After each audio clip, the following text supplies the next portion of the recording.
मैं आप लोगों के मैसेजेस देख रहा था लास्ट लेक्चर में जो हुआ था, अभी 2-3 दिन पहले जो अपना लेक्चर हुआ था हाइब्रिडाइजेशन का, मैं उसमें आप लोगों के कुछ मैसेजेस देख रहा था। प्लस जब मैं अपना खुद का मतलब पर्सनल अपने चैनल पे, टेलीग्राम चैनल पे जब क्या कहते हैं मैं डाउट सेशन लेता हूं बच्चों का, तो उसमें भी मैं ये चीज नोटिस करता हूं, वहां पे भी बच्चे मुझे ये नोटिस कराते हैं।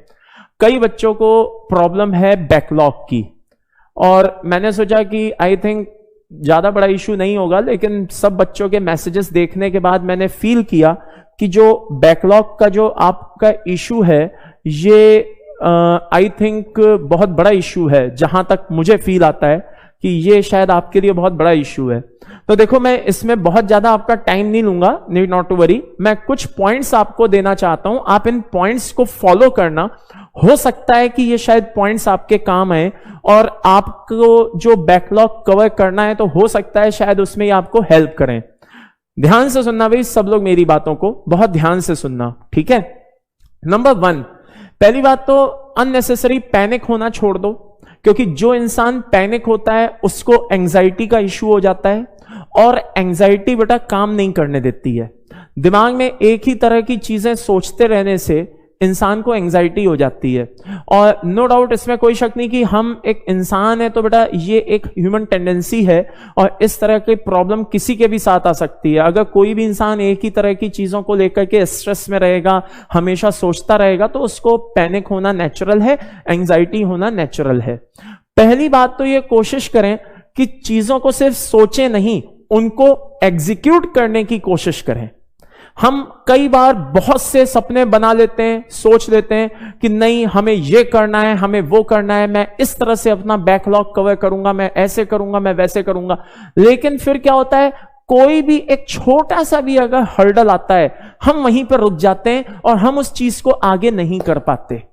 तो पहली बात तो ये ध्यान से सुन लें कि सोचने से बैकलॉग पूरा नहीं होगा भाई, कुछ करने से भी पूरा होगा। तो पहले प्रोसेस शुरू करें, एग्जीक्यूट करें, तब बैकलॉग कवर होगा। नंबर 1। नंबर 2, अंग्रेजों की एक बड़ी अच्छी पॉलिसी थी, डिवाइड एंड रूल। फूट डालो और शासन करो। कहने का मतलब सीधी सी बात है, पहले आप ये देखिए कि आपके कितने लेक्चर्स अभी पेंडिंग हैं जिनको आपको कवर करना है, नंबर 1। नंबर 2, किन किन सब्जेक्ट्स के पेंडिंग है। फिर उनमें क्या करें, इस चीज को देखें कि पहली प्रायोरिटी क्या है। फॉर एग्जाम्पल, मान लो किसी का इनऑर्गेनिक का भी पेंडिंग है लेक्चर, और मान लो किसी का फिजिकल केमिस्ट्री का भी पेंडिंग है। तो भाई मेरा एक बात बताओ, अभी चल क्या रही है? अभी चल रही है इनऑर्गेनिक।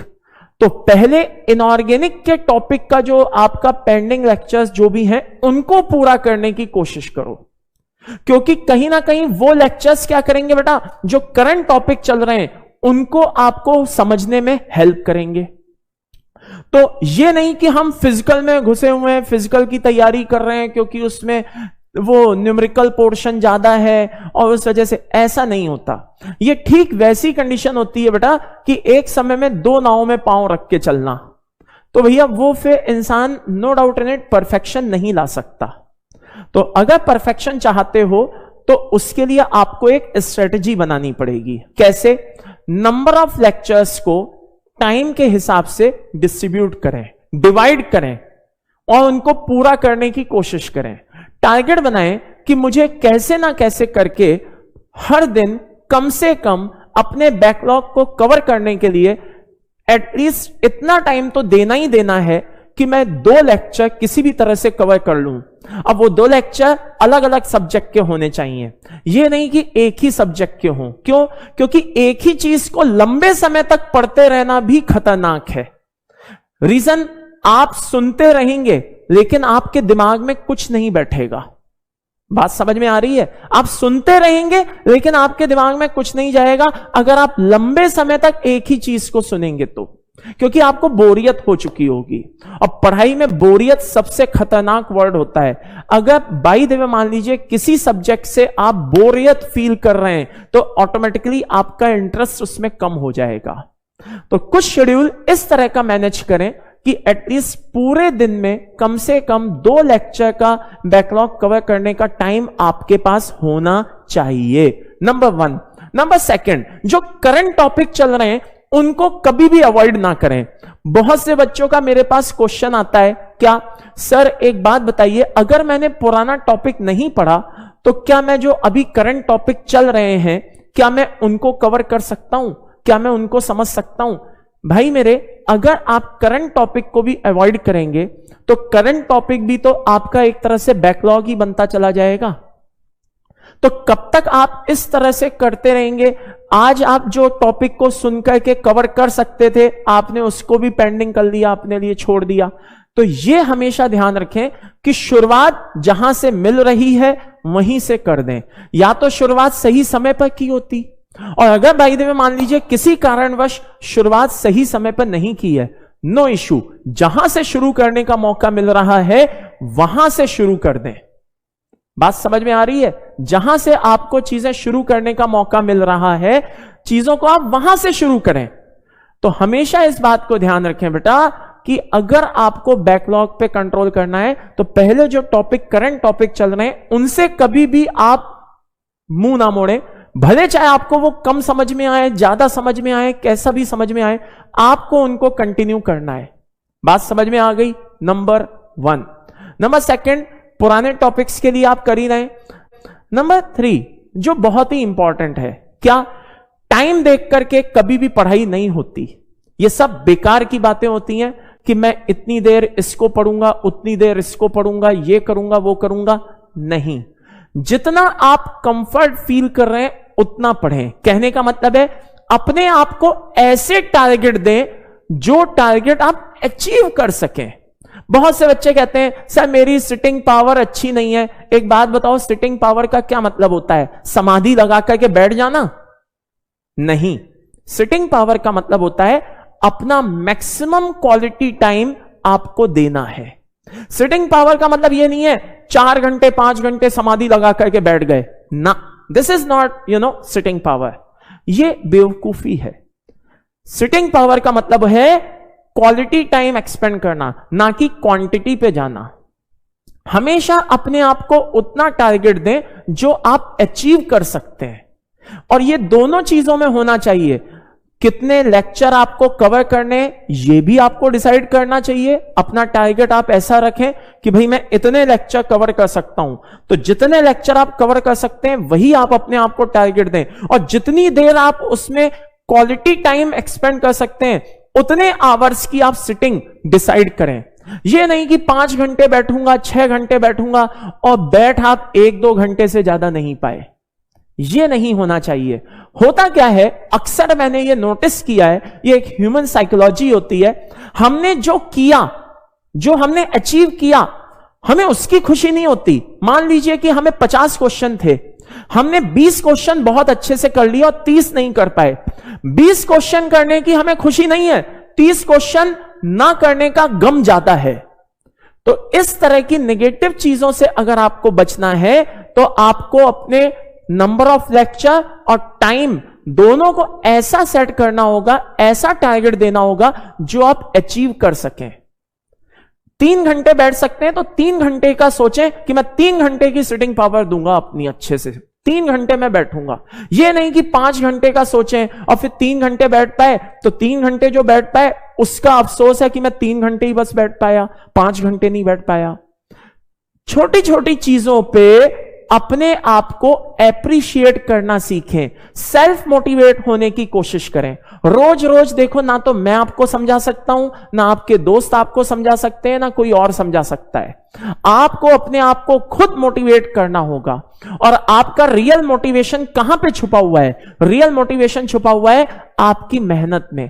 आप जैसे जैसे अपने टारगेट्स को अचीव करेंगे, आपके अंदर से जो इंटरनल जो एक खुशी होनी चाहिए वो अपने आप आपके अंदर आएगी, और वो आपको और मोटिवेट करेगी कि आप और आगे और अपने टारगेट्स को अचीव करें। तो बैकलॉग को अगर पूरा करना है तो सबसे पहले बेटा सोचने के बजाय काम को करना शुरू करें। यह ना सोचें कि यह कब होगा, कैसे होगा। अरे भाई तू शुरुआत तो कर, जब होना होगा होगा। चीजें धीरे धीरे ही आगे बढ़ती हैं, एक रात में सब कुछ चेंज नहीं हो जाता। दूसरा, छोटे छोटे टारगेट्स दें जिनको आप अचीव कर सकें, और अचीव करने के बाद आप क्या कर सकें लाला, अपने आप को एप्रिशिएट कर सकें कि हां देखो मैंने ये काम कर दिखाया। नेगेटिव चीजों से बचें। अपना आपका कंपटीशन, सबसे बड़ा कंपटीशन आपका अपने से होना चाहिए। यह ना देखें कि दूसरे ने क्या किया। क्यों? क्योंकि दूसरा कई बार आपको डिमोरलाइज करने के लिए झूठ भी बोल देता है कि मैंने तो ये कर लिया, मैंने तो वो कर लिया, भले चाहे उसने रियल में कुछ ना किया हो। तो आप अपने आप को डीमोटिवेट फील करते हो, आप अपने आप को डीमोटिवेट मत होने दो। अपने आप को पॉजिटिव बनाए रखने की पूरी कोशिश करो, और जैसे जैसे आपके छोटे छोटे टारगेट पूरे होते जाएंगे, आप आराम से अपने आप मोटिवेट होते जाएंगे। फिर आपको किसी और एनर्जी सोर्स से एनर्जी लेने की जरूरत नहीं होगी। आप खुद अपने आप एक एनर्जी सोर्स का काम करेंगे, और नो डाउट बाकी बच्चे आपसे सलाह लेंगे, आप सबको मोटिवेट करेंगे, आप सबके लिए मोटिवेशन होंगे। यह बात मैंने पहले भी बोली थी कि फॉलोअर, याद रखना, मैं फिर कह रहा हूं कि फॉलोअर बनाने में मजा आता है, फॉलोअर बनने में मजा नहीं आता। चॉइस इज योर्स, लाइफ को आप कैसे जीना चाहते हो। और दूसरी चीज, एक क्वेश्चन मुझे सबसे बुरा लगता है जो मुझसे पूछा जाता है, मुझे सबसे बुरा लगता है, सर इतना टाइम बचा है, क्या मैं आईआईटीएन बन सकता हूं, क्या मैं आईआईटी कर सकता हूं। अरे भाई मेरे, अगर आप अपने आप को इतना कमजोर समझते हो, अपने आप को इतना अंडर एस्टिमेट करते हो, तो फिर कैसे आईआईटीएन बनोगे। आईआईटीएन बनने के लिए लाला योद्धा बनना पड़ता है, लड़ना पड़ता है, अपनी विषम परिस्थितियों से लड़ना पड़ता है, अपनी कमियों से लड़ना पड़ता है। दिमाग से यह चीज निकाल दो कि एक एवरेज स्टूडेंट आईआईटीएन नहीं बन सकता। ये किसने कहा? कोई नहीं, गलत। मैंने अपने कैरियर में, मैंने अपनी लाइफ में कई एवरेज स्टूडेंट्स को मैंने आईआईटीएन बनते हुए देखा है। दिमाग से यह निकाल दो, आप में से कोई भी बच्चा कम नहीं है बेटा। आप में, हर एक बच्चे में कहीं ना कहीं एक टैलेंट छुपा हुआ है। अपने अंदर की एनर्जी को पहचानने की जरूरत है, अपने अंदर के टैलेंट को पहचानने की जरूरत है। अपने आप को अंडर एस्टिमेट मत करो। बात समझ में आ रही है? यह क्वेश्चन कभी मत करो कि आप कर सकते हो या नहीं कर सकते हो। हमेशा अपने आप से यह कहो, यह काम मैं कर सकता हूं। लेकिन आप करिए, कितना आउटपुट मिलेगा, क्या होगा, यह समय पे छोड़ दीजिए। बहुत से बच्चे इसी गम में मारे जाते हैं, हाय मैंने 3 महीने निकाल दिए, हाय मैंने 4 महीने निकाल दिए, अरे मेरा तो ये बैकलॉग है, अरे मेरा तो वो बैकलॉग है। भाई मेरे, पहले अपने अंदर की काबिलियत को पहचान, पहले अपने आप को पहचान कि तू क्या कर सकता है। जब आपको अपने ऊपर कॉन्फिडेंस होगा, तब जाकर के आईआईटी क्या बड़े से बड़ा एग्जाम क्रैक होगा। कितने ही बच्चे मैं आपको बता सकता हूं जो एवरेज स्टूडेंट होते हैं, लेकिन वो आईआईटीएन बनते हैं, वो आईआईटीएन बन सकते हैं। कुछ बच्चे कहते हैं हमें कोई बुक बता दो, हमें ये बता दो कि हम वहां से ये करें, हम वहां से वो करें। भाई एक बात बताओ, 50 बुक खरीद के क्या घर को लाइब्रेरी बनाना है क्या? जो क्लास नोट्स मिल रहे हैं that is more than sufficient, वो काफी है, वो उतने काफी हैं। अगर कुछ करना है तो प्रैक्टिस करो, क्वेश्चन की प्रैक्टिस करो। क्वेश्चन की प्रैक्टिस करने से पता चलेगा कि आपको कितना समझ में आया और आप कितना कर सकते हो। बात समझ में आ रही है? क्वेश्चन की प्रैक्टिस करो, वो आपको सक्सेस दिलाएंगे। थ्योरी के पीछे मत भागो। और लास्ट एंड फाइनल, हमेशा एक बात याद रखो, आप किसी भी रिलीजन से, किसी भी धर्म से बिलोंग करते हैं, आपको किसी एक पे विश्वास होता है या नहीं होता है? बिल्कुल होता है। तो किसी एक चीज पे विश्वास करो। कुछ बच्चों को मैंने ये देखा है, सर हमें तो स्कूल में ये पढ़ा दिया, सर मेरे दोस्त ने तो मुझे वो बताया था, सर गूगल पे तो ये लिखा है। अरे भाई, किसने क्या बताया, कहां क्या लिखा है, किसने क्या पढ़ा, भाड़ में जान दो। आपको अपने सब्जेक्ट टीचर के नोट्स पर बिलीव करना है। क्योंकि यह बात ध्यान रखो, जो मैं आपको दे रहा हूं, या जो आज कोई भी सब्जेक्ट टीचर आपको पढ़ा रहा है, बेटा वो 1 साल का या 1 दिन का पढ़ा हुआ नहीं पढ़ा रहा है। ये हम सबकी पिछले 17-18 सालों की मेहनत है, जो हम चीजों को समराइज करके आपके सामने रखने की कोशिश कर रहे हैं। टीचर के ऊपर अगर ब्लाइंड फेथ करना शुरू कर दोगे तो बात समझ लो कि आपको सक्सेस पाने से कोई नहीं रोक सकता। टीचर के साथ कंधे से कंधा मिलाकर के चलना, उसके साथ ट्यूनिंग बना करके चलना ही एक फेथ कहलाता है। अगर ये काम आप कर रहे हो, इसका मतलब टीचर पे आपको फेथ है। गूगल में क्या लिखा है, यहां क्या लिखा है, या गूगल फुगल क्या मायने रखते हैं हम लोगों की नॉलेज के आगे बेटा? है जो चीज हम आपको दे रहे हैं, जो चीज हम आपको पढ़ा रहे हैं, वो आज की नहीं है बेटा, वो हमारे पिछले 17-18 सालों की मेहनत है। तो हमेशा ध्यान रखें, जो थ्योरी हम आपको प्रोवाइड कर रहे हैं उसके आगे आपको क्या मिल जाएगा। और हमें पता है ना कि आपको बोर्ड में कितना चाहिए, मेंस में कितना चाहिए, एडवांस में कितना चाहिए, ये सब हमें पता है। तो आज के बाद अपने अंदर मेरे से वादा करो, जल्दी से यहां पे क्या कहते हैं, लिख के दिखाओ, प्रॉमिस लिख के दिखाओ अपने आप से, और मेरे से प्रॉमिस करो कि आज के बाद आप अपने अंदर नेगेटिविटी नहीं लाओगे। और जो बच्चे अपने बैकलॉग से परेशान हैं, पेंडिंग लेक्चर से परेशान हैं, वो परेशान होना बंद करें। सबसे पहले काम शुरू करें। जैसे जैसे धीरे धीरे आप शुरुआत करोगे, आप अपने आप मोटिवेट होते जाओगे, फिर आपको किसी के मोटिवेशन की जरूरत नहीं पड़ेगी।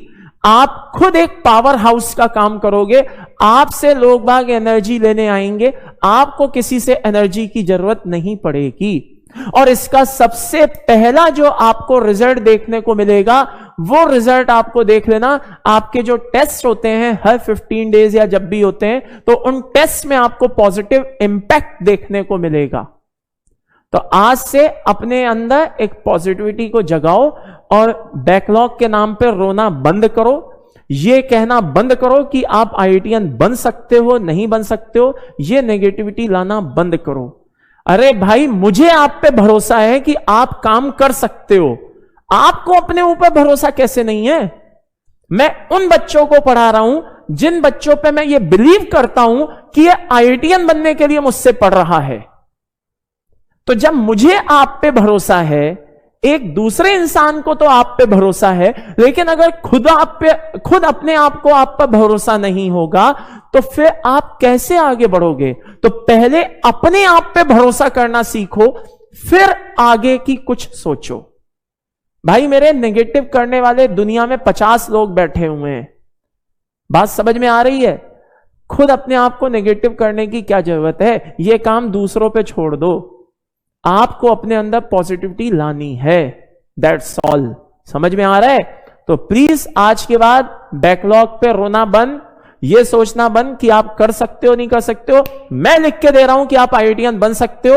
अगर जो पढ़ा रहे हैं उसको चुपचाप पढ़ते रहो, आप कर ले जाओगे। ये मैं आपको कह रहा हूं। और इधर उधर भटकना बंद करो कि कहां क्या लिखा है, कहां क्या लिखा है। फाइनली मान करके चलो कि जो टीचर ने बताया यही अंतिम सत्य है, दैट्स ऑल। एक ट्रैक पे चलने की कोशिश करो, तब जाकर के सक्सेस मिलेगी। भटकने से कुछ नहीं मिलेगा, आप ही परेशान होगे, किसी का कुछ नहीं बिगड़ेगा। बात समझ में आ रही है?